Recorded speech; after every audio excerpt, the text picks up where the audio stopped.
Hello, everyone.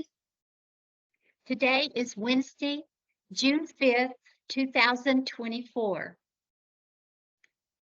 I have fond memories of Sarah, Daisy, Pascal, and Isaac Newton McCollum at the McCollum farmhouses. I called Daisy Grandma Daisy. I called Isaac Newton Grandpa Mac. I am the daughter of Jenny McCollum and Glenn Beecham. Jenny was the middle daughter of Daisy and Isaac Newton.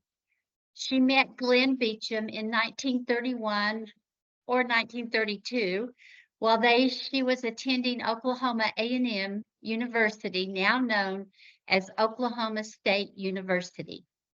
Go Cowboys! Many of the McCollum children and grandchildren have attended OSU. In the following stories I will share, I hope to share lessons learned by myself and some insight into the personalities of Grandpa Mac and Grandma Daisy, along with some history of the homes on the McCollum land. My memory of Grandpa Mac was that he was a great teacher of children. He was by no means a helicopter parent, but he was always very patient with me. An example of his parenting style is evident in my story. When I was 12, we were visiting Grandpa Mac, Grandma Daisy, Aunt Mattie Faye, and Uncle Ray in the house that currently exists on the farm. For the younger generations, Mattie Faye, second oldest daughter, and her husband Ray Larson moved into the farmhouse to help take care of Grandma Daisy and Grandpa Mac. I don't know the story of why they moved to the farmhouse to help, as I was young and not privy to that information. But I do know the family felt blessed to have them there. We were visiting on the 4th of July and it was hot. We normally took our vacation on the 4th to visit, as that was Grandpa's birthday.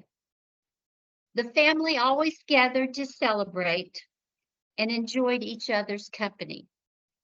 As always in those days, not everybody could make it, but if half of the children and their families came, it was a crowd.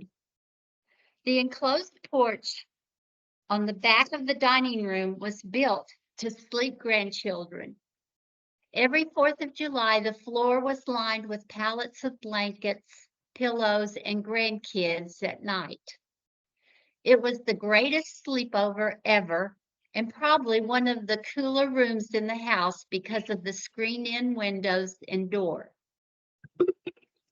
On the 5th of July, early in the morning at 5 a.m., Grandpa Mac noisily came in with 2 empty milk buckets and woke me up.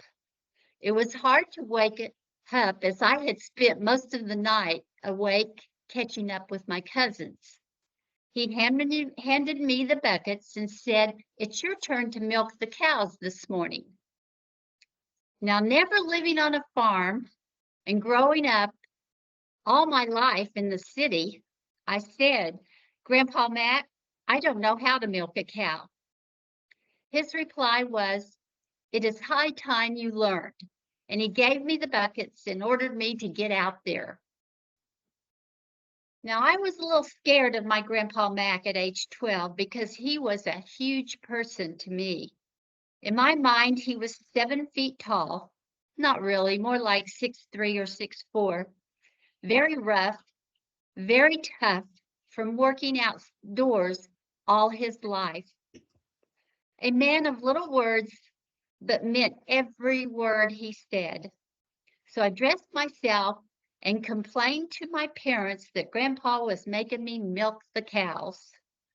Then I marched myself outside to the barn where Grandpa had tied the cows up to the feeding trough and had them prepared for milking. I figured he would hang around and help me, but that did not happen. I struggled for about 5 minutes, getting no milk out of any cow. At that moment, my hero, my dad, showed up to save the day. He did grow up on a farm.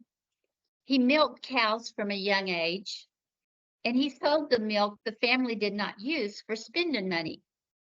And that is how my grandpa Matt taught me how to milk a cow at the young age of 12.